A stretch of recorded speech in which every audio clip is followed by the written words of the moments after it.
Jurassic Park is my favorite movie of all time, and more importantly is one of the greatest and most important pieces of film ever made. It had mind-boggling practical effects, revolutionized CGI, deep themes about the horrific dangers of genetic power, a wonderful and timeless cast of characters, a phenomenal score by John Williams, iconic locations, orgasmic sound design, and so much more. But if you ignore all of that, it's about an old rich Scottish man sniffing a line of cocaine and making a bet to fill dinosaurs into a theme park that's designed by Randy Pitchford. So when he actually invites 7 guests, everything collapses and now we have almost 6 movies. And I unironically love all of them, no matter how the quality keeps declining. But imagine this, dear viewer. What if you were the billionaire who owned an island off the coast of Costa Rica? What if you could build your own theme park full of prehistoric wonders? What if you had a crack team of scientists doing anything you wanted? What if you underpaid them? And what if, instead of having 7 people coming over, how about 7,000 of them? Obviously, I'm talking about Jurassic World Evolution is a game where you get the incredible opportunity to build your dreams. A dinosaur theme park, perhaps a prehistoric gladiatorial arena, or even maybe a concentration camp to specifically detain your visitors. But no matter what your dream is or what you want to build, they all have the same intent: to make profit. And when it comes to making money, then buckle up, fucko, because you're not going to be making 1 or 2 parks, but rather 6. Yes, 6 of them in fact. Without DLC. Each 6 of the parks you build are on different islands. 5 of them are on the 5 depths, and 1 is obviously on Isla Nublar. The 5 depths is where the campaign takes place, and is where you will be unlocking all of your buildings, scientific breakthroughs, and dinosaurs. But before I get into the campaign, I'm gonna talk about the islands and facilities first, then dinosaurs, and then the campaign, with some extra stuff. Now's a good time to talk about where you're gonna build, what you're gonna build, and why. When you're at the helm of a multi-million-dollar project with an Allosaurus, it makes sense to build it off the mainland, on an island chain named the 5 Depths. It isn't exactly the best idea for marketing, but so isn't my Trudon's diet. Anyways, the 5 Depths is comprised of Isla Matanceros, Muerta, Decano, Sorna, and Alcatraz. Each of the islands are slightly different from one another, only when it comes to terrain and the weather. When it comes to the terrain on the islands, there's mostly 3 types: big but with some restrictions, and pain. For example, Isla Decano is an island that has a decently sized space in the middle, but with 2 branching paths that both lead into a big space at the end. However, leading up to that is extremely uneven and narrow land, making it impossible to build on. Isla Sorna is the largest map of the 5 and has 3 large spaces of land that are spaced out by the rock. Isla Pena is hell. Now to the weather. They're the only thing that can damage your buildings and will also stress out your dinosaurs, and as a result, will attempt to prison break. And just to clarify, when I say weather, I mean a hurricane. These guys can fuck off, because their existence is to break my stuff. And it doesn't help there's a second variant, and that variant being a normal one with a tornado. Wait, what? If you couldn't guess, these destroy everything in their path. Hotels, power plants, except dinosaurs. Those guys don't go flying like in Operation Genesis, but instead the tornado just breaks the dinosaur's enclosure, so now you need to deal with a fucking tornado and a loose pack of velociraptors. I won't be getting into how you deal with escaped dinosaurs just yet, or how you fix the buildings, but all you need to know about the weather is that it's fucking bad for you. That's pretty much it. It's a fucking tornado. How can it be good for you? But now I will be getting into the buildings. Jurassic World Evolution provides 2 types of establishments: facilities and entertainment. Entertainment is obviously for your guests.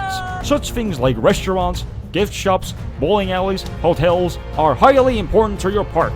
Unfortunately, you just can't place them down, call it a day, and expect your ratings to go higher. No, you actually have to listen to your guests. You have to look and see what they want, like more restaurants, a monorail, restrooms, hotels, and even other activities, like an arcade.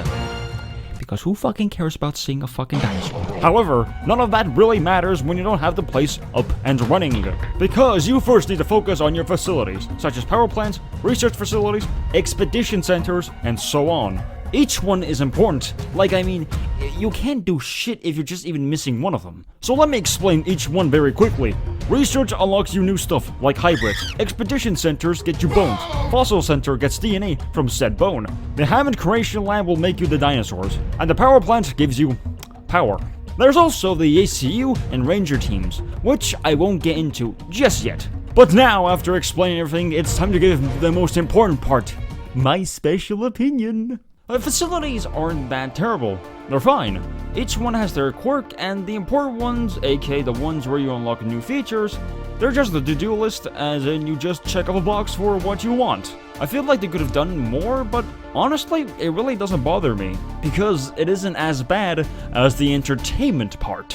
I stated that you need to regularly check if your guests are pleased with the park, and you need to work around with what they want. While that is true, it's extremely shallow. Not even like as deep as a puddle, I mean like the ground? I don't fucking know. Anyway, it's nothing more than opening a window and then placing down new buildings where it's needed. And when it comes to a Jurassic Park game, it's extremely disappointing that the management part is where you're engaged most of the time. This destroys replayability because when you're done, you're really only just making sure everything works. Because you can't make your park unique. You can't customize your buildings, so at the end of the day, every other park is gonna look the same. Okay, before I get a heart attack, the islands. Surprisingly enough, not much thought was put into them. All you need to do is work around them and keep in mind what type of storm can occur on what island. And speaking of storms, they're actually when the game is at its best in my opinion. When everything is going to shit, you need to start multitasking, start tranquilizing your dinosaurs, and fixing everything. It does depend how big your park is and how much there is, so if you have barely any dinosaurs and the site is tiny, then it's not that exciting. However, if it's massive, boy can the chaos be fun. I don't know how to give a conclusion to this, so let's move on to... Okay, fellas. Let's be real here. Most of you primates watching this are only here for the dinosaurs. And I can't blame ya. But I can't blame you for getting your hopes up. I'm gonna try to explain all the unique mechanics first, but not to the extent as last time with the buildings, because boy do I have stuff to say this time. The most important part about the dinosaurs are their requirements for their enclosures. So stuff like space, trees, grasslands, and other dinosaurs. Here are a good few examples. The Camarasaurus. They like to be in a pack of 2 to 7 and require a lot, and I mean a lot of fucking trees! The Giganotosaurus likes to at most be in a pair of 2 and prefers grasslands. The Stegosaurus can honestly just fuck off. That's enough examples. Why are these requirements important? Is what you might be asking. Well, the dinosaurs have a comfort threshold, and if that shit goes red, expect Michael Myers to be impressed. Unless it's one of the smaller herbivores like the Strophiomymus. They still have their own requirements, but it's so little that you can put this guy in Chernobyl, and I doubt he'll be faced by his skin melting. If they happen to get upset, it's quite self-explanatory what you need to do. If they want a tree, add a fucking tree. If they want more space, give them space. If they don't like the friends you give them, then tranquilize them and sell them to the highest bidder. The only worry you really have to your dinosaurs breaking out are the storms. Either they get stressed and break out, or the tornado does the job for them. But most of the time, it's both. So what do you do when they break out? All you need to do is fix the fence by sending out men from the ranger station and order an ACU team to tranquilize the animal and move the creature back into its now fixed paddock. Not much to say, except I should now touch on the ACU and ranger stations for a quick minute, since I promised. The ranger team and the ACU are necessary for your park. Ranger teams are the only ones that can fix your buildings, lure dinosaurs with flares, cure dinosaurs from diseases, we'll get back to that, and can also tranquilize your dinosaurs. But that job is best suited for the ACU team, whose sole purpose is just that, and to move paralyzed dinosaurs. And the last thing I should probably touch on is the diseases. Your dinosaurs can actually get sick, and it ain't anything special. They lose their health over time, and you need to give them medicine by shooting them. Vaccines are mandatory on my island. Okay, finally, with all the important stuff out of the way, at least I think, the dinosaurs kinda suck. Leading up to the game's release, the marketing kept going on about how they spent a lot of time on the dinosaurs, getting them authentic to the movies, making them feel like real animals. Well, when the game released, the dinosaurs couldn't even sleep.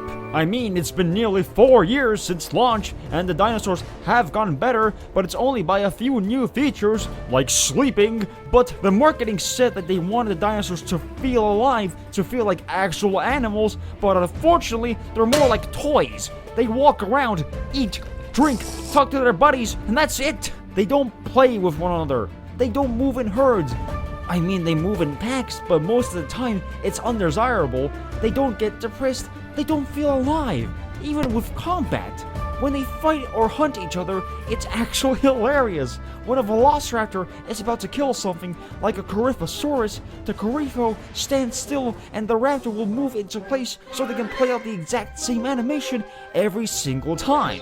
It's the same with combat. They just walk up to each other and start to fight. And what makes it worse, nearly every single dinosaur has the exact same fighting animation, even if it looks like shit. Now, if you want to somewhat resolve the issue, you can get the DLC dinosaurs. Most of the dinosaurs in the DLCs have some new type of unique animation, but it's not too significant, but it's significant enough to be the best dinosaurs in the game. Personally, my favorites when it comes to the DLC is the herbivore pack.